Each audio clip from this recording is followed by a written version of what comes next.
ওয়ানাদাউ ইয়া মালিক।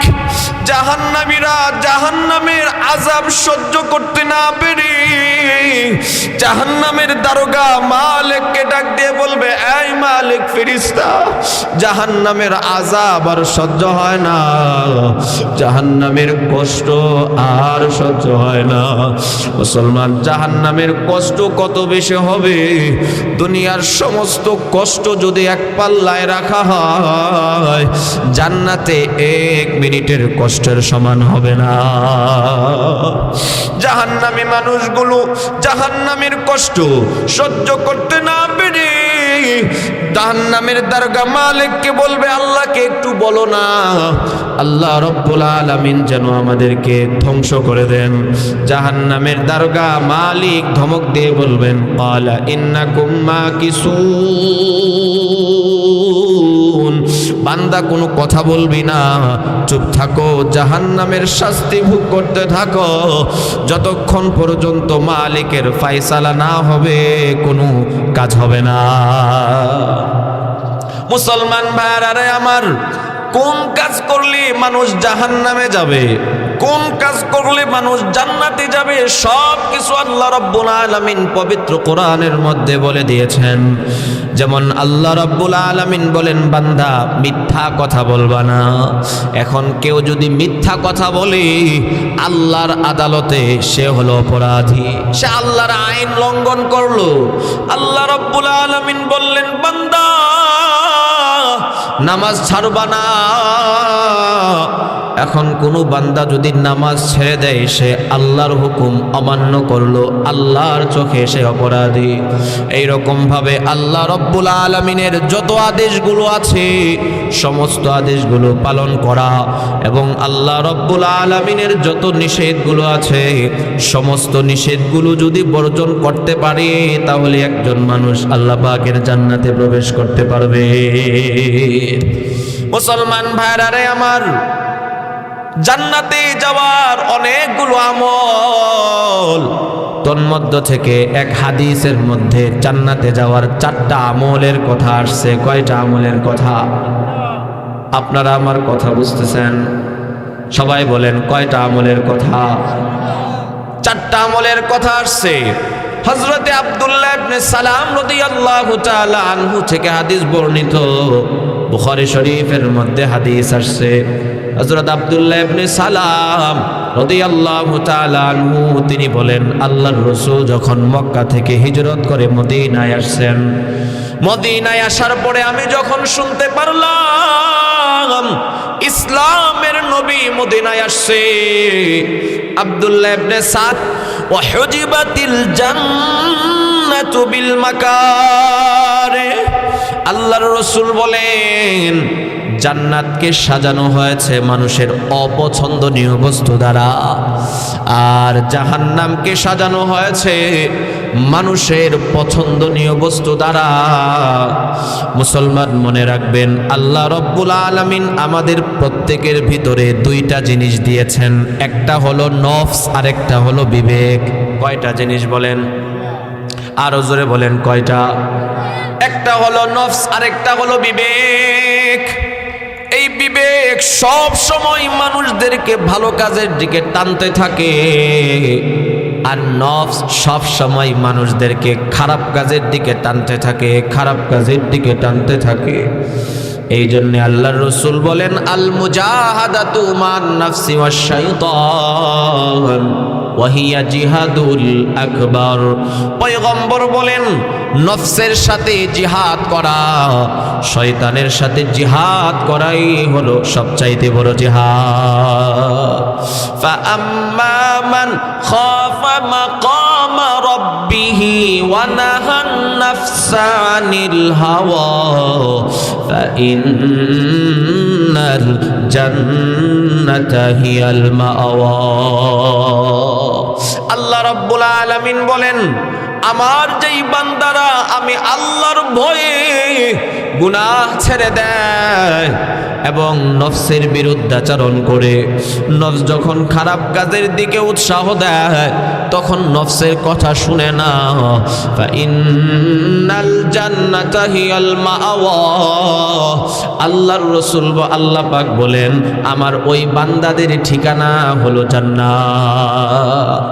মুসলমান বলতেছিলাম দুনিয়ার মধ্যে জান্নাতে কাজকর্মে মানুষদেরকে জোর করে আনতে হয়, আর জাহান্নামের কাজে মানুষকে জোর করা লাগে না, অটোমেটিক মানুষ চলে আসে। তিরমিজি শরীফের মধ্যে হাদিস আসছে আল্লাহ রাব্বুল আলামিন যখন জান্নাত বানাইলেন, জান্নাত বানায়া জিবরাইল আমিনকে বললেন জিবরাইল যাও জান্নাতটাকে দেখে আসো। জিবরাইল আলাইহিস সালাতু ওয়াস সালাম জান্নাত দেখে, জান্নাতের নাজ নিয়ামত গুলো দেখে আল্লাহকে এসে ডাক দিয়ে বলতেছে মালিক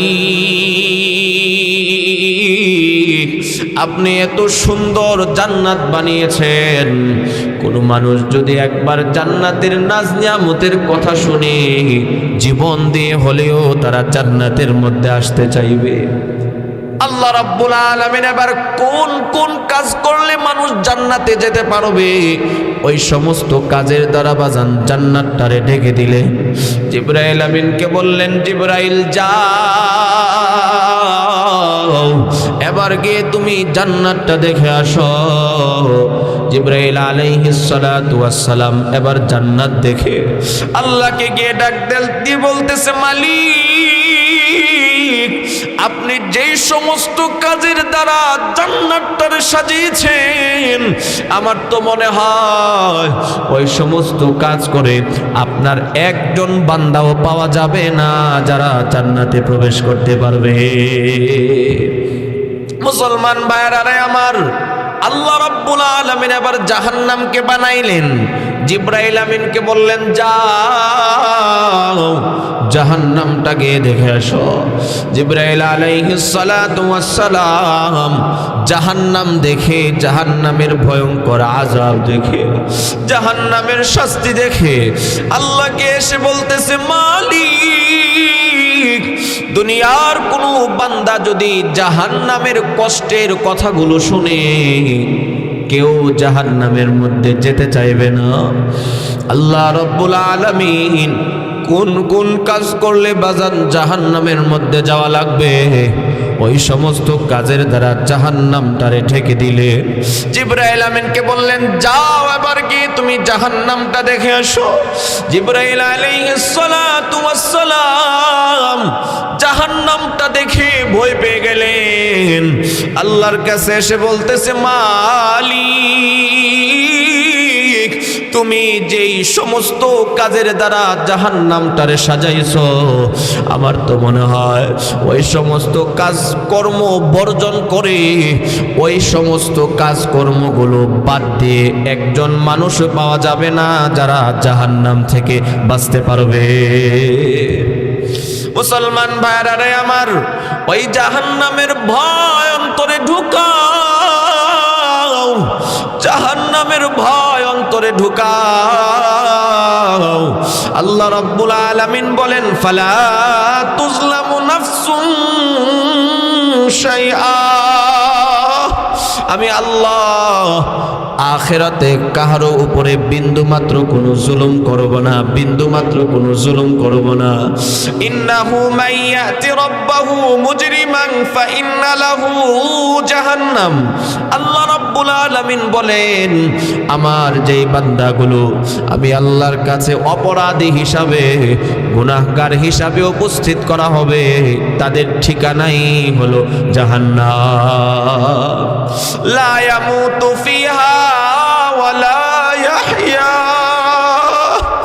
আল্লাহ রাব্বুল আলামিন বলেন জাহান্নামের মধ্যে মানুষ বাঁচবেও না মরবেও না, অর্থাৎ মানুষ বাঁচার মতো বাঁচতেও পারবে না আবার মরার মতো মরতেও পারবে না। আল্লাহকে ডাক দিয়ে বলবেন দাও হুনালিকা সুবুরা, ও মালিক আমাদেরকে মৃত্যু দেয়া দাও। আল্লাহ রাব্বুল আলামিন বলবেন লা তাদউল ইয়াউমা সুবুরাও ওয়াহিদাও ওয়াদউ সুবুরান কাসীরা। বান্দা তুমি একবার আমি আল্লাহর কাছে জাহান্নাম থেকে পানা চাও আর বারবার মৃত্যু কামনা করো, বান্দা মৃত্যু আসবে না।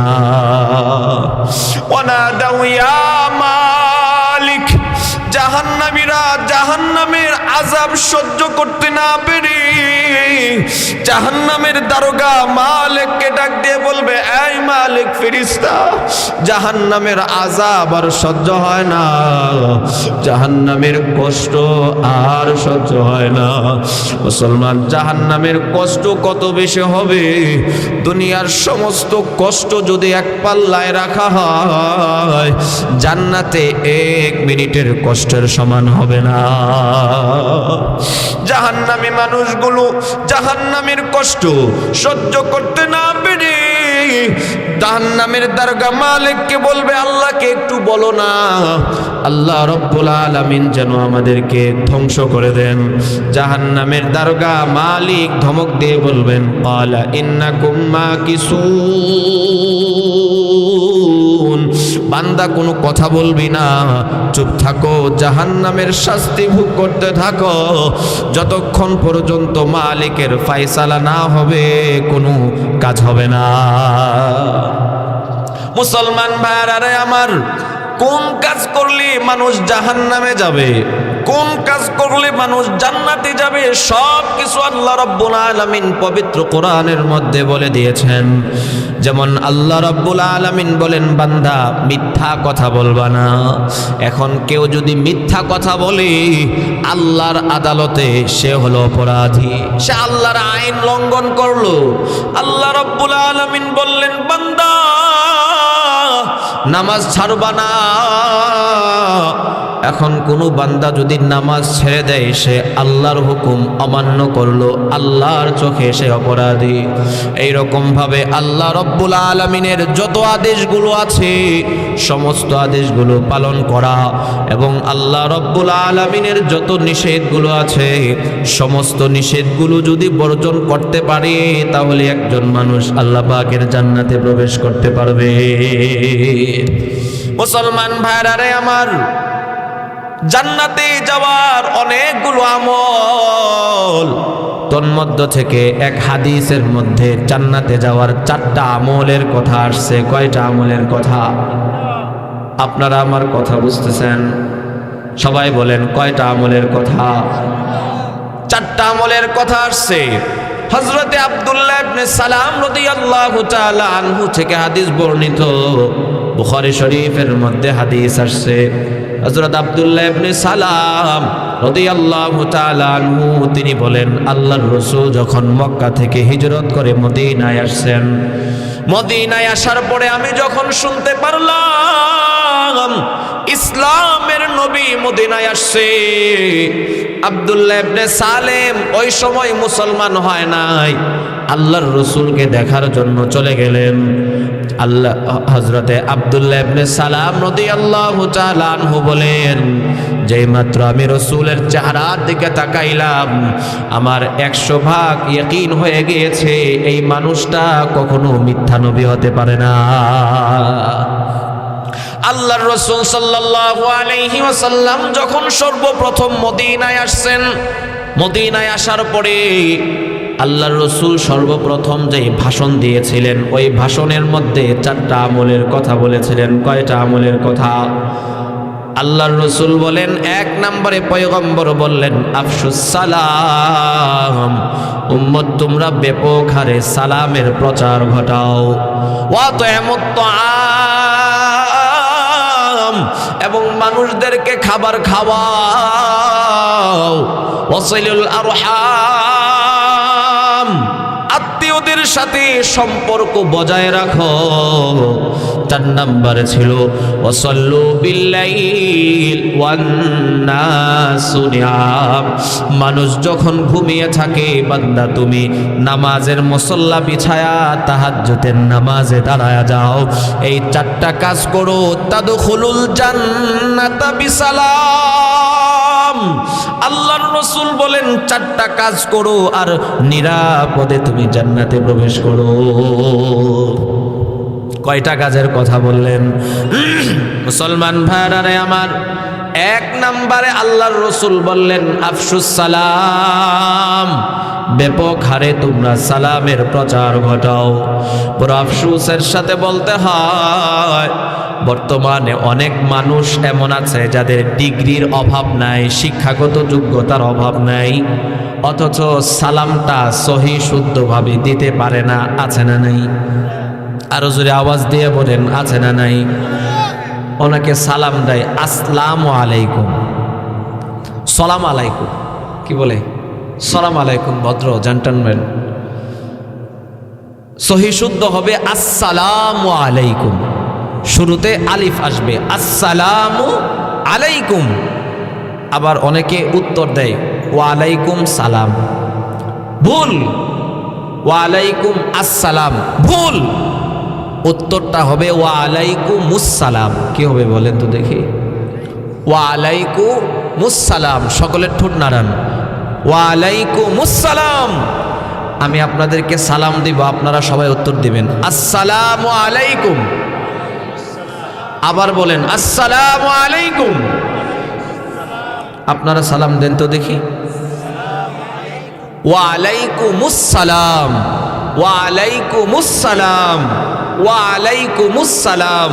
এই যে সহি শুদ্ধভাবে সালামটা শিখলেন, এখন আপনাদের কাছে যদি কেউ অশুদ্ধভাবে সালাম দেয়, শিখায়া দিবেন, এই সালামটা সহি শুদ্ধভাবে দাও। এই যে আমরা এখানে আসছি কিছু শিখার জন্য আসছি। বয়ান শুনলেন, কিছু কান্নাকাটি করলেন, বিভিন্ন ওয়াজ নসিহত শুনলেন, এমনিতেই চলে গেলেন, কিছু নিয়ে যাইতে পারলেন না, তাহলে এই সময়টাই নষ্ট। কথা কোন ঠিক কি ঠিক না? ওয়াজ থেকে কিছু নিয়ে যেতে হবে। মনে রাখবেন, এই সালাম দেওয়া হলো সুন্নত আর সালামের উত্তর দেওয়া হলো ওয়াজিব। মুসলমান ভাইরা আমার, সালাম দেওয়া সুন্নত, সালামের উত্তর দেওয়া ওয়াজিব, এটা আমরা মোটামুটি অনেকেই জানি। আরেকটা ওয়াজিব হলো সালামের উত্তরটা শোনায়া দেওয়া, এটা হলো আরেকটা ওয়াজিব। সালামের উত্তর দেওয়া ওয়াজিব, সালামের উত্তরটা শোনায়া দেওয়া এটাও হলো ওয়াজিব। এখন যদি কেউ দূর থেকে আপনারে সালাম দেয়, তাহলে আপনি তারে হাতের ইশারায় বুঝাইলেন, কারণ গলা ফাটায় তো তার কাছে আপনি সালামের জবাবটা পৌঁছাইতে পারবেন না। যদি একেবারে কাছাকাছি আপনাকে কেউ সালাম দেয়, তাহলে যিনি সালাম দিল তাকে আপনি উত্তরটা শোনায় দিবেন ওয়ালাইকুমুসসালাম, এটাও আপনার জন্য ওয়াজিব। মুসলমান ভাইরা আমার, জান্নাতি মেহমান যারা হবেন, আল্লাহর রাসূল 1 নম্বরে বললেন বেশি বেশি করে সালামের প্রচার ঘটাও, বেশি বেশি করে সালামের প্রচার ঘটাও। 2 নম্বর আমল, আল্লাহর রাসূল বললেন ওয়া আতয়িমুত তাআম, মানুষদেরকে খাবার খাওয়াও।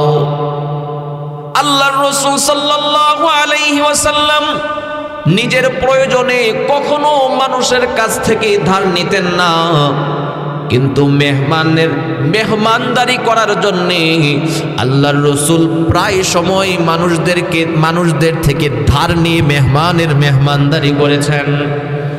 মুসলমান ভাইরা আমার, তিরমিজি শরীফের মধ্যে হাদিস আসছে, হযরতে আবু তালহা আনসারী রাদিয়াল্লাহু তাআলা আনহু থেকে হাদিস বর্ণিত। তিনি বলেন, মদিনায় একদিন এশারের নামাজের সময় আল্লাহর রাসূলের কাছে একজন মেহমান আসছে। আল্লাহর রাসূল উনার 9 জন বিবির ঘরে খবর পাঠাইলেন, কার ঘরের মধ্যে খাবার আছে আমি জানতে চাই, আমি রাসূলের মেহমান আসছে। হযরতে আম্মা জান আয়েশার ঘরের মধ্যে খাবার নাই, হযরতে মাইমুনা রাদিয়াল্লাহু তাআলা আনহার ঘরের মধ্যেও খাবার নাই। এই রকম ভাবে রাসূলের 9 জন ঘরের স্ত্রীদের ঘরের কারো ঘরের মধ্যে খাবার নাই। আল্লাহর রাসূল এশারের নামাজের পরে সাহাবায়ে কারামদের কাছে চলে আসছেন। সাহাবায়ে কেরামদেরকে ডাক দিয়ে বললেন, এই আমার সাহাবীরা শোনো, এমন কে আছো আজকে রাতের জন্য আমি রাসূলের এই মেহমানের মেহমানদারি করবা?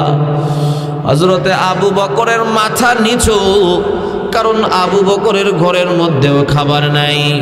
হযরতে ওমরের মাথা নিচু, কারণ ওমরের ঘরের মধ্যেও খাবার নাই। হযরতে আলীর মাথা নিচু, হযরতে আলীর ঘরের মধ্যেও খাবার নাই। আল্লাহ হযরতে আবু তলহা আনসারী রাদিয়াল্লাহু তাআলা আনহু তিনি বলেন, আল্লাহর রাসূল যখন বারবার বলতেছেন আমি আমার ঘরের মধ্যে খাবার আছে কিনা আমি জানি না, আল্লাহর রাসূলের কথা রক্ষার্থে আমি দাঁড়ায়া বললাম, ইয়া রাসূলুল্লাহ, আমি আবু তলহা আনসারী আজকে আপনার মেহমানের মেহমানদারি করার জন্য তৈয়ার। মুসলমান ভাইরা রে আমার, হযরতে আবু তলহা আনসারী রাসূলের মেহমানকে নিয়ে বাড়িতে চলে গেলেন। গিয়ে বলতেছেন, বিবি আমার ঘরের মধ্যে কি কোনো খাবার আছে? স্ত্রী ডাক দেয়া কয়, স্বামী আমার, আপনাকে যে খাবার দিব ঘরের মধ্যে কোনো খাবার নাই, রাতের বেলায় যে আমি খাবো আমার খাবার মতো কোনো খাবার নাই, তবে অল্প একটু খাবার আছে, ওই খাবারটা খাওয়ায়া আমি আমার সন্তানটারে ঘুম পাড়াইব। হযরতে আবু তলহা আনসারী ডাক দেয়া কয়, বিবি আমার, আমার বাচ্চাটাকে এটা সেটা বলে রাতের বেলায় ঘুম পাড়ায়া দাও, আর আমার বাচ্চার খাবারটা রাসূলের মেহমানকে খাওয়ায়া পরিতৃপ্ত করে দাও। হযরতে আবু তলহা আনসারী ডাক দেয়া কয়, বিবি আমার, তবে একটা শর্ত হলো, রাসূলের মেহমানের সামনে যখন খাবার পেশ করা হবে, ওই মেহমান তিনিও তো চাইবে আমিও যেন ওনার সাথে খানার মধ্যে শরীক হয়। এত অল্প খাবার দুইজনে মিলে খাইলে রাসূলের মেহমান পরিতৃপ্ত হবে না। না না, সুতরাং তুমি বাতিটা জ্বালানোর বাহানায়, ঠিক করার বাহানায় বাতিটারে নিভায়া দিবা। আমি আবু তলহা আনসারী শুধু আমার হাত নাড়াইব আর মুখটা নাড়াইব, এক লোকমা খাবারও খাইব না, পুরাটা খাবার রাসূলের মেহমানকে খাওয়ায়া রাসূলের মেহমানকে পরিতৃপ্ত বানায় দিব।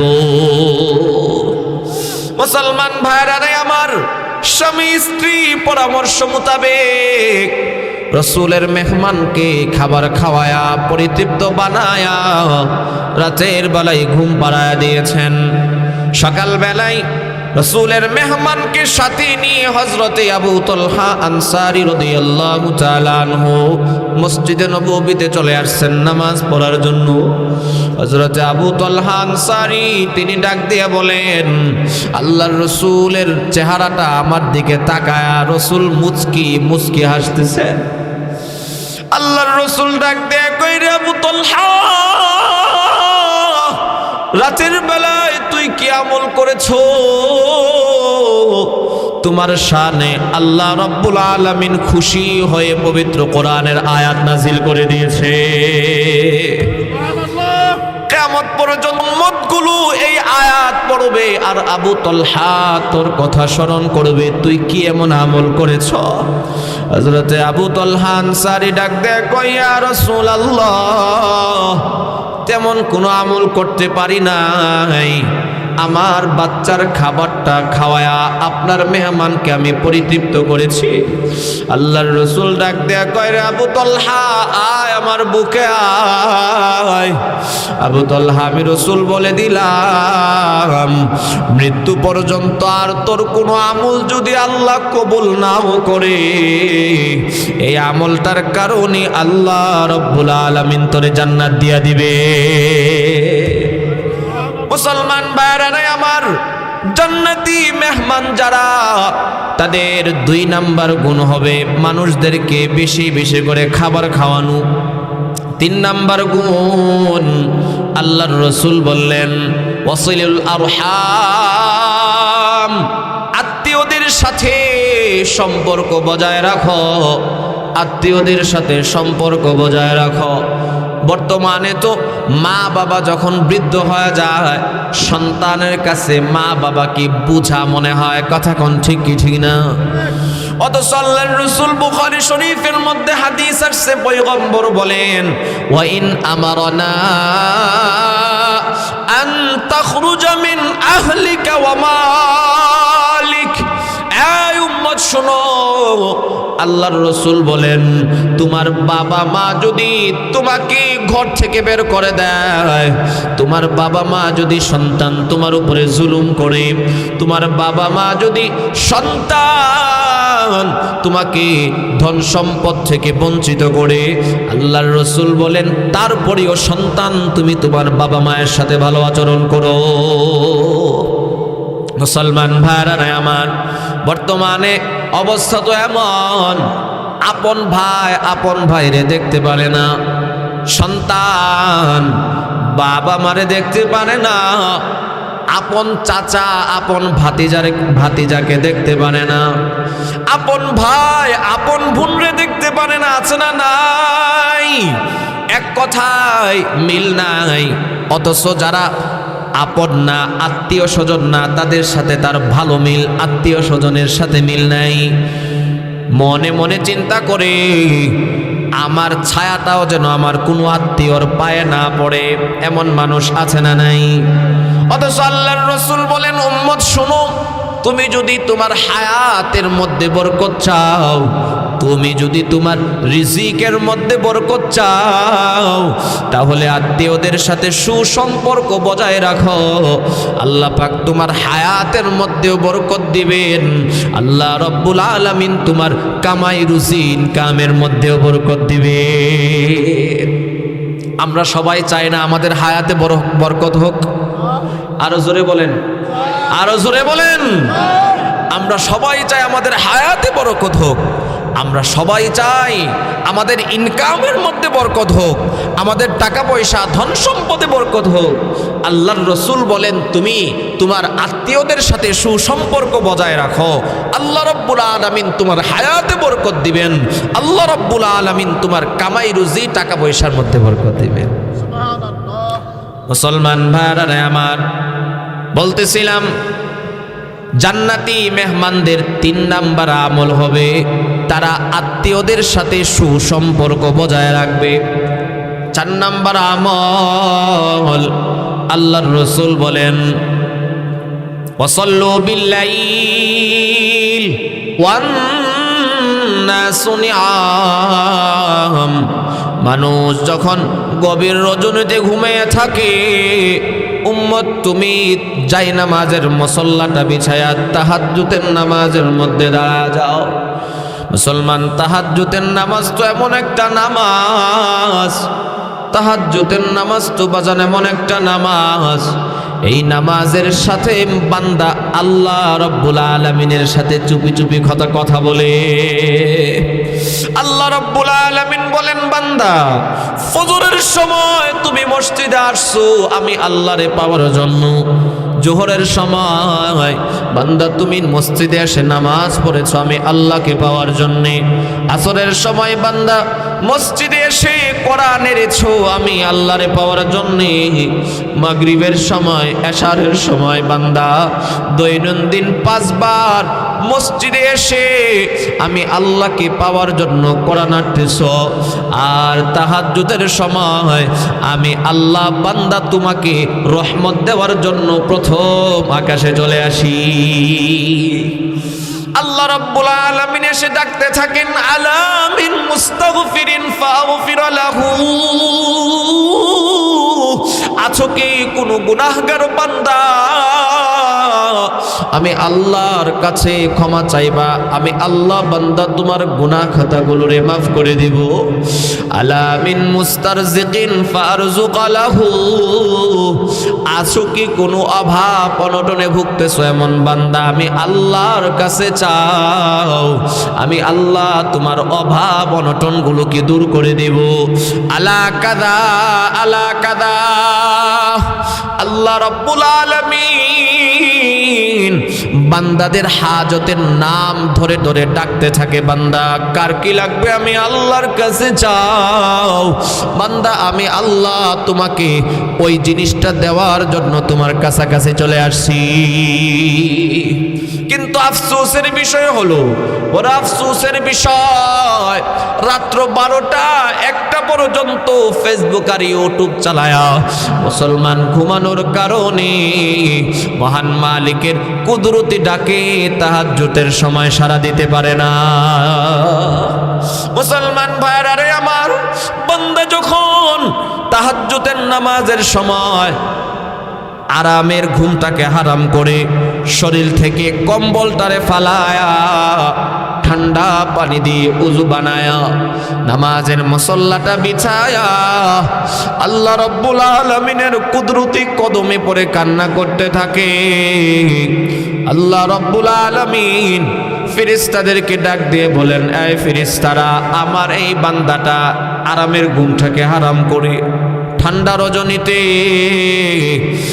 এত আরামের ঘুমটাকে হারাম করে এত সুন্দর ঘুমটাকে বান্দা বাদ দিয়ে তাহাজ্জুদের নামাজের মধ্যে কেন দাঁড়াইলো?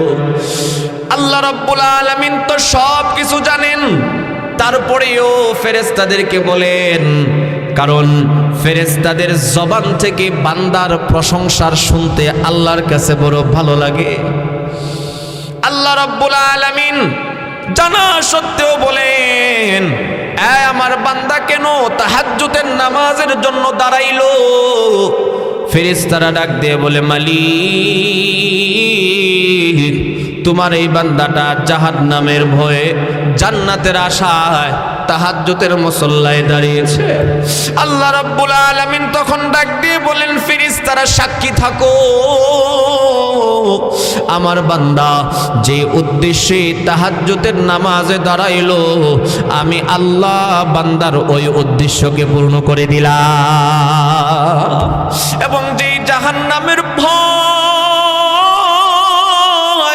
যে জাহান্নামের ভয়ে বান্দা তাহাজ্জুদের নামাজে দাঁড়াইলো ওই জাহান্নাম থেকেও আমি আল্লাহ তারে মুক্তি দিয়া দিলাম। মুসলমান, বলতেছিলাম আমরা 4 নাম্বার হলো তাহাজ্জুদের নামাজ। 4 নাম্বার কি?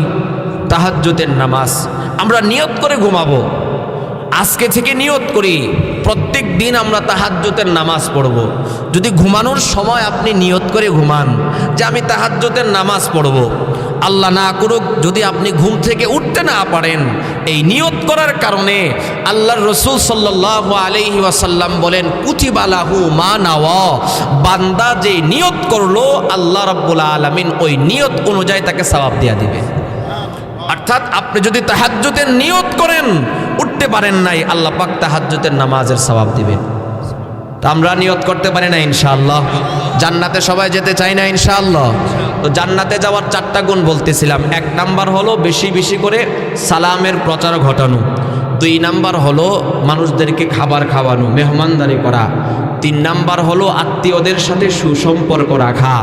আর 4 নাম্বার হলো রাতের বেলায় গভীর রজনীতে নামাজের মুসল্লাটা বিছায়া তাহাজ্জুদের নামাজে দাঁড়ায়া যাওয়া। আল্লাহর রাসূল বলেন, এই 4টা কাজ করো আর বান্দা তুমি নিরাপদে জান্নাতে প্রবেশ করো। আল্লাহ পাক আমাদের সকলকে যেই কথাগুলো বলেছে আমলের তৌফিক দেন, বলেন আমিন। সম্মানিত এলাকাবাসী, এই মাহফিলের প্রধান বক্তা মুফতি জাবের মোহাম্মদ আজহার ভাই অত্যন্ত চমৎকার আলোচনা করেন। ঠিক আছে ইনশাআল্লাহ। আলহামদুলিল্লাহ।